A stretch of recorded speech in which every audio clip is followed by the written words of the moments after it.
Gimana sih ceritanya aku bisa survive kuliah teknik informatika sampai sekarang kerja jadi programmer dengan pengalaman kurang lebih 3 tahun di industri?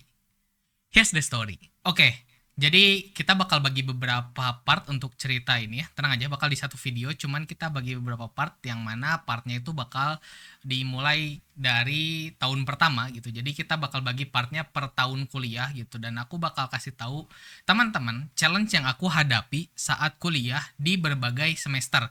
Karena tiap semester dan tiap tahun itu challenge-nya pasti bakal beda ya buat kamu mahasiswa teknik informatika terkhususnya. Nah, jadi kita mulai dari tahun pertama.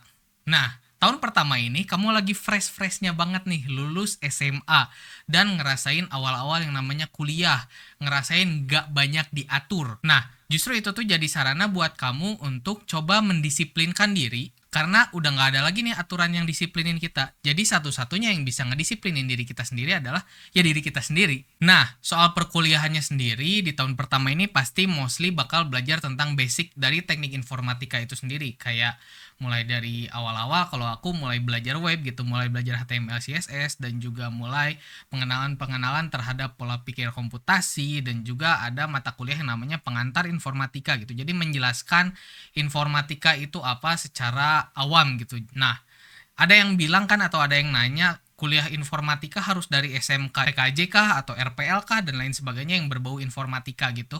Jawabanku adalah enggak ya, karena di tahun pertama kita benar-benar sama-sama semuanya belajar dari nol gitu. Semuanya basic. Dosen pasti nganggap kita mahasiswa yang baru tahun pertama nggak akan tahu apa-apa. Jadi kayak gitu ya, mau anak SMK, mau anak SMA, IPA, IPS, itu nggak terlalu pengaruh banget di semester 1 ya buat aku sendiri khususnya. Nah, jadi di semester 1 dan 2 ini tuh pastinya bakal belajar yang namanya dasar-dasar gitu. Ketika kita belajar dasar-dasar, kita juga belajar tentang lingkungan kampus ya. Kita belajar tentang organisasi-organisasi yang ada di kampus, kita belajar tentang organisasi yang nantinya kita mau ikuti mungkin gitu. Apakah itu di bidang kita atau bukan gitu ya. Contohnya misalnya kalau aku sendiri aku join komunitas olahraga gitu ya waktu dulu waktu maba gitu. Nah, cara aku survive di semester 1 ini adalah cari koneksi sebanyak-banyaknya. Kita kenalan sama orang sebanyak-banyaknya. Nggak usah perhatiin dia dari mana, dia rasnya apa, dia agamanya apa. Pokoknya yang gitu buang jauh-jauh.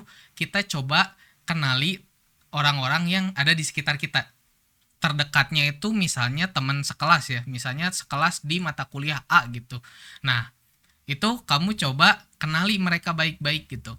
Coba gali lebih dalam soal teman-teman yang mungkin kedepannya bakal membantu kamu gitu. Jadi di semester 1 ini banyak-banyakin bersosialisasi, kenal kakak tingkat, kenal juga sama teman-teman angkatannya, kenal dosen-dosen. Nah, jadi ketika kamu udah kenal, biasanya ke depannya bakal banyak kemudahan-kemudahan yang bisa kamu dapatkan. Nah, di semester 2 sendiri, apakah aku langsung jadi programmer?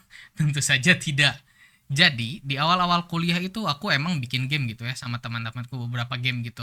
Nah, tapi di sana aku sendiri nggak ngoding teman-teman. Di sana malah aku sendiri nyobain yang namanya jadi sound engineer.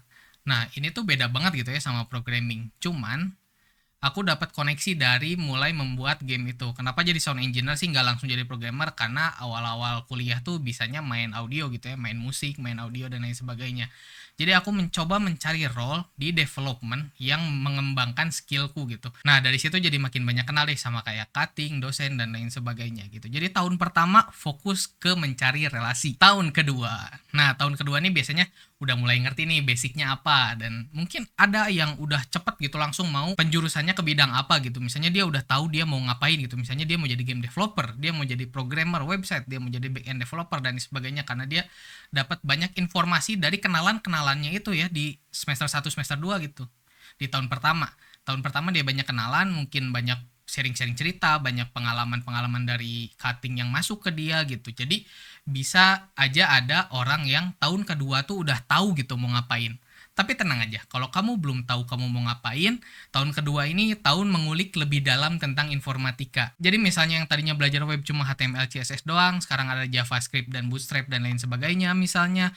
Atau kalau aku sendiri aku ngalamin programming pakai Java, dan juga aku ngalamin beberapa programming bahasa lainnya juga gitu, dan belajar cyber security dan lain sebagainya. Jadi kita deep dive, mulai menyelam lebih dalam lagi tentang dunia informatika. So, kalau tahun kedua ini kamu belum bisa apa-apa atau belum nemu passion, gak apa-apa, jangan khawatir, jangan galau dulu gitu, jangan ngerasa ketinggalan dibanding teman-teman kamu ya. Karena tahun kedua ini emang kita bakal menyelam lebih dalam. Nah, tips untuk survive di tahun kedua adalah coba belajar dengan benar. Di tahun pertama juga belajarnya yang benar ya gitu. Tapi di tahun pertama dan kedua coba kumpulkan IPK setinggi-tingginya. Jadi selain mencari relasi, coba perbaiki juga akademik kamu untuk IPK setinggi-tingginya. Karena untuk apa? Itu untuk mempermudah kamu ke depannya gitu. Jadi di tahun kedua, tipsnya banyak-banyak belajar supaya IPK kamu dapat semaksimal mungkin. Tahun ketiga. Nah, tahun ketiga nih biasanya udah mulai magang-magang nih mahasiswa informatika. Nah, saranku coba dari kating-kating yang kamu udah kenal, dari yang udah pernah magang sebelumnya, coba tanya-tanya informasi terkait magang. Atau biasanya kalau nggak magang keluar kampus kayak ke perusahaan gitu, dosen-dosen juga ada kok yang punya project-project pribadinya mereka gitu, yang bisa kita ikutan ke beliau dan juga kita jadiin alternatif untuk magang kita gitu ya. Jadi hal itu sangat lumrah terjadi di kampus ya teman-teman. Selain kita magang keluar, kita magang di dosen juga. Nah, biasanya dosen-dosen nih nggak akan mau nih nerima kamu mahasiswa yang out of nowhere. Siapa nih anak nih? Tiba-tiba mau join di semester atas. Nah, bisa jadi kayak gitu ya kejadiannya. Jadi, itulah kenapa aku selalu bilang kalau di tahun pertama itu harus banyakin relasi, banyakin kenal orang, banyakin kamu diketahui gitu ya. Jadi itu salah satu manfaatnya gitu. Nah di tahun ketiga ini cara untuk survive-nya adalah kan kita bakal menyeimbangkan nih antara magang kita dan akademik kita. Nah itu kita di challenge untuk ngelakuin time management yang baik ya teman-teman. Jadi ketika di tahun pertama relasi, tahun kedua akademik, tahun ketiga kita belajar yang namanya time management. Gimana caranya menyeimbangkan kuliah kita supaya IPK-nya nggak turun dan ngedrop, dan juga gimana caranya kita mendapat koneksi di tempat bekerja kita misalnya nantinya, misal tempat magang itu ya. Dan di tempat magang pun kita harus berkoneksi juga gitu, banyak kenal sama senior-senior yang udah di kantor itu duluan gitu. Dan juga kalau magang tuh jangan cuman kenalan dan juga ngerjain terus pulang gitu ya. Banyak banget tuh anak magang yang aku temui cuman datang kerjain, oh tahu pak ini udah pulang gitu. Nah kamu nggak mendengarkan kisah-kisah inspiratif dari orang-orang di kantor tersebut, karena biasanya senior-senior tuh banyak loh cerita inspiratifnya, banyak pelajaran hidup yang bisa kita dapat gitu, yang seharusnya kita nggak usah lewatin itu dulu tapi kita udah tahu itu gitu. Karena apa? Karena kita mendengarkan cerita-cerita orang senior di kantor gitu. Nah itu tuh berharga banget gitu teman-teman. Jadi kalau magang ingat, jangan cuman kerja pulang, tapi coba ngobrol sama senior-senior di kantor untuk dapat insight-insight yang sangat menarik.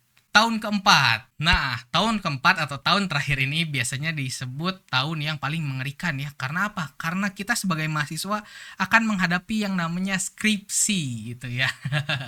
Biasanya banyak banget nih yang mulai kehambat di sini. Entah itu udah mulai kerja, entah itu dia mulai dapat kesibukan lain, atau dia apalah gitu. Banyak ya yang udah berguguran juga biasanya dari tahun pertama, dan sisa di tahun keempat tuh around 50-60%an doang gitu mahasiswanya, karena ada yang pindah ke sini, pindah ke sana, ada yang berhenti, ada yang kerja dan lain sebagainya. Banyak banget variabel-variabel yang dapat menentukan itu gitu. Nah di tahun keempat sendiri kebetulan aku udah dapat pekerjaan sebagai programmer nih teman-teman.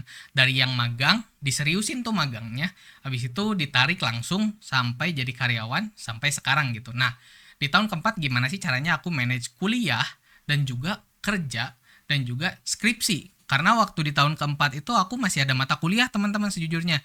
Jadi masih ada belajar kuliah, masih ada ngerjain tugas, ada kerjaan kantor, ada skripsi, harus bimbingan dan lain sebagainya. Oh my God. Nah, itu tuh karena kita udah terbiasa dengan time management di tahun ketiga yang tadi, jadi menurutku itu nggak akan terlalu berat. Jadi kita harus bisa prioritasin kapan harus ngerjain apa dan berapa lama waktunya. Coba teman-teman buat time box untuk segala kegiatan di tahun keempat ini. Misal, ngerjain skripsi, oke 2 jam dari jam segini sampai jam segini. Selesai tidak selesai targetnya, berhenti. Setelah itu misalnya kerja kelompok jam 3 sampai jam 5. Nah, tetap strict terhadap time box tersebut. Karena apa? Karena kita belajar menghargai waktu ya. Jadi pastiin kamu nih tercatat gitu ya, kegiatan demi kegiatan dan juga kapan aja nih harus ngerjainnya. Supaya kamu nggak keteteran sendiri gitu dan kamu malah mengabaikan salah satu dari kewajiban kamu. Contoh yang paling sering adalah mengabaikan skripsi. Nah ini tuh jangan banget ya teman-teman. Nah itu dia sedikit kisah aku waktu zaman kuliah sampai sekarang kerja jadi programmer dan juga beberapa tips-tips untuk bertahan hidup di kuliah teknik informatika. Hopefully video ini membantu dan jangan lupa subscribe. Cheers!